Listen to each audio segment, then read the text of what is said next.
ये students, last video में हमने कुछ बेसिक कॉन्सेप्ट्स डिस्कस किए थे एक्टिव पैसिव के बारे में। आज हम उससे आगे देखेंगे कि किस तरह से टेंस बेस्ड स्ट्रक्चर्स होते हैं या स्ट्रक्चर के चेंज होने से पैसिव वॉइस के स्ट्रक्चर में क्या चेंज आता है। तो वन बाय वन हम इसको समझेंगे। It is very easy. Same thing is here first tense, he helps me, me object, and when we change into passive voice, I am helped by him. Sentence is he helps me, passive voice is I am helped by him. But how? कैसे हुआ ये? Basic rule वही है कि मी को हमने subject की place पर जब हम लाते हैं तो मी चेंज इनटू आई। मी का जो सब्जेक्टिव केस है, ऐसी ही को जब ऑब्जेक्ट की जगह ले जाएंगे तो ही का ऑब्जेक्टिव केस हिम आएगा। लेकिन जो मेन चेंज है सभी जगह, वो चेंज ऑफ वर्ब पैटर्न। जब भी हम पैसिव में चेंज करेंगे तो सबसे जो चेंज, रेगुलर चेंज वाली जो चीज़ है वो पैटर्न ऑफ वर्ब है। और सही मायने में पैसिव का सीखना वर्ब पैटर्न को ही सीखना होता है। अदरवाइज सब्जेक्ट टू ऑब्जेक्ट और ऑब्जेक्ट टू सब्जेक्टिव केस में ले जाना बहुत ही इजी कॉन्सेप्ट है। जैसे हम देख रहे हैं कि जगह जगह वर्ब के पैटर्न में काफ़ी चेंजेस आते हैं।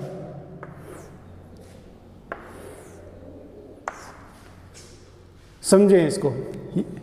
इस फर्स्ट सेंटेंस में हेल्प प्लस एस या ई एस फॉर्म का यूज किया गया। इट मीन्स ये प्रेजेंट टेंस का सेंटेंस है, प्रेजेंट डेफिनिट टेंस का।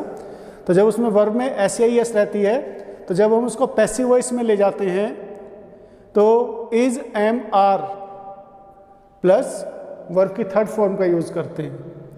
यहाँ हम देखेंगे, यहाँ हमने वर्ब की सेकंड फॉर्म यूज़ की, यानी कि ये पास्ट इंडेफिनिट टेंस का सेंटेंस है।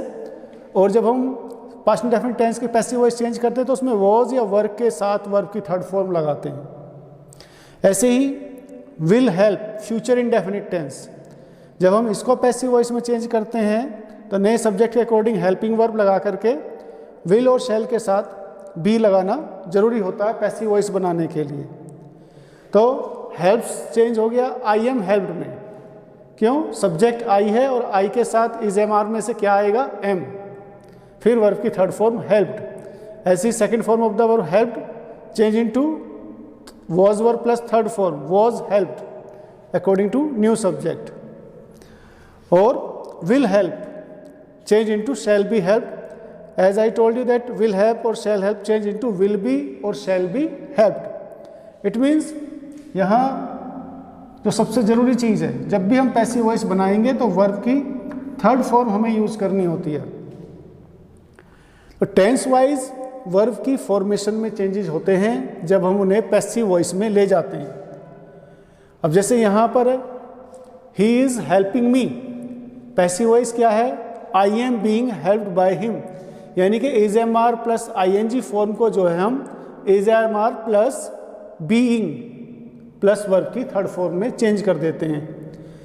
ये पास्ट कंटिन्यूअस टेंस है। He was helping me, was verb के साथ आई एन जी फॉर्म आती है पास्ट कंटिन्यूअस टेंस में। जब उसकी पैसिव वॉइस बनाएंगे तो वॉज वर्ब के साथ बीइंग यूज करेंगे और उसके साथ वर्ब की थर्ड फॉर्म। तो I was being helped by him is the passive voice of the sentence. He was helping me. Me changed into I, he changed into him, and verb changed according to the pattern of the tense. Every tense has its different kind of passive voice formation of verb. Has helped changed into have been helped, because have and have used in present perfect tense. In passive voice we use has been and have been plus third form of the verb. And here it is past perfect tense, had plus verb third form of the verb, that is changed into had been plus third form of the verb. Means he had helped me changed into I had been helped by him. Now come to this sentence. It is from future perfect tense. Will have, shall have change into will have been, shall have been. And then third form of the verb is there in all these sentences. It means we must know the basic structure how to change. Otherwise, changing subject into object and object into subjective position is very easy. But we have to learn the pattern of verb. हमें verb के pattern को सीखना है कि verb की first form में SAS है तो उसे हम EJMR लगा के वर्ब की थर्ड फॉर्म में चेंज कर देंगे. वर्ब की सेकंड फॉर्म है तो वॉज वर्ब लगा के वर्ब की थर्ड फॉर्म लगाएंगे. विल हेल्प और शेल हेल्प है तो विल और शेल के साथ बी लगा के तब वर्ब की थर्ड फॉर्म लगाएंगे.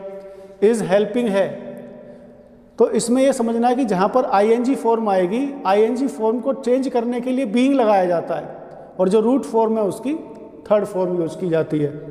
ऐसे जैसे यहाँ was helping change into was being helped. इस ING फॉर्म के कंटिन्यूटी शो करने के लिए बीइंग यूज किया गया. Was were according to subject and third form of the help is helped. Root form की हम थर्ड फॉर्म ले लेते हैं. And it is very easy to change the sentences of present perfect tense, past perfect tense and future perfect tense because all of these tenses already have the third form of the verb in the sentence already there. So has or have been changed into has or have changed into have been or has been, had changed into had been, or will have and shall have changed into will have been or shall have been according to subject. It means कि tense के अगर हमें verbs पता है और उसकी passive form की verb का फॉर्मेशन पता है तो एक्टिव पैसिव को टेंस के बेस पर चेंज करना बिल्कुल भी डिफ़िकल्ट नहीं है.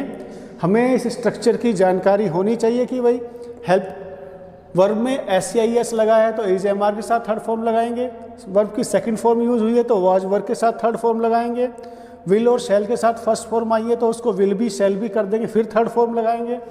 वर्ब की ING फॉर्म के साथ EJMR लगाया है तो EJMR नए सब्जेक्ट के अकॉर्डिंग लगा के बीइंग लगाना होगा. ING फॉर्म को हटाने के लिए फिर रूट फॉर्म जो कि हेल्प है उसकी थर्ड फॉर्म. ऐसी वॉज वर्ब सब्जेक्ट के अकॉर्डिंग ING फॉर्म हटाने के लिए बीइंग फिर रूट फॉर्म के साथ जो इसको हम उसको थर्ड फॉर्म में चेंज कर देंगे. और परफेक्ट टेंसेज जो जैसे has have change into have been, had change into had been और विल हैव और shall have change into will have been and shall have been. Means structure को समझना है कि किस तरह की वर्ब फॉर्मेशन है, किस तरह का टेंस है, उसके अकॉर्डिंग हम चेंज करेंगे. और ये अच्छी तरह समझ लेना चाहिए कि अगर इस तरह की फॉर्मेशन है तो इसको ऐसे चेंज करेंगे. जरूरी नहीं कि हमें टेंस का ही ध्यान हो. हमें देखिए भाई हैज़ प्लस थर्ड फॉर्म है या हैव प्लस थर्ड फॉर्म है तो हैज़ हैव के साथ बीन आता है. हैड प्लस थर्ड फॉर्म से सिर्फ हैड के साथ बीन लगाना है. बाकी ऑब्जेक्ट का सब्जेक्ट और सब्जेक्ट को ऑब्जेक्टिव पोजिशन में हम ले जाते हैं. और दूसरी चीज़ हमने यहाँ 4 टेंसेस को चेंज नहीं किया है. एक फ्यूचर कंटिन्यूस को चेंज नहीं किया है और तीनों परफेक्ट कंटिन्यूस टेंसेस.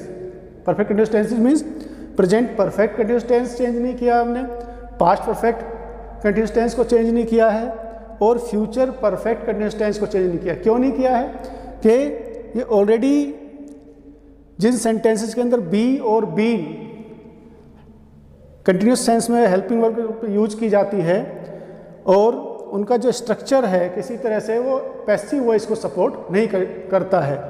या हम सीधा सिंपल भाषा में ये कहें कि जिस सेंटेंस में पहले से ही बी या बीन होगा उसको हम पैसिव वॉइस में चेंज नहीं करेंगे. या ऐसे याद रख सकते हैं कि 4 टेंसेस जो हैं फ्यूचर कंटिन्यूस टेंस और सारे परफेक्ट कंटिन्यूस टेंस यानी कि present perfect continuous tense, past perfect continuous tense और फ्यूचर परफेक्ट कंटिन्यूस टेंस को हम पैसिव वॉइस में चेंज नहीं करते हैं. ये ध्यान रखना होगा. कहीं ऐसा ना हो कि उसी सेंटेंस को हम बेवजह ही चेंज कर दें. वैसे तो एग्जाम में इस तरह क्वेश्चंस पूछे नहीं जाते हैं. धन्यवाद.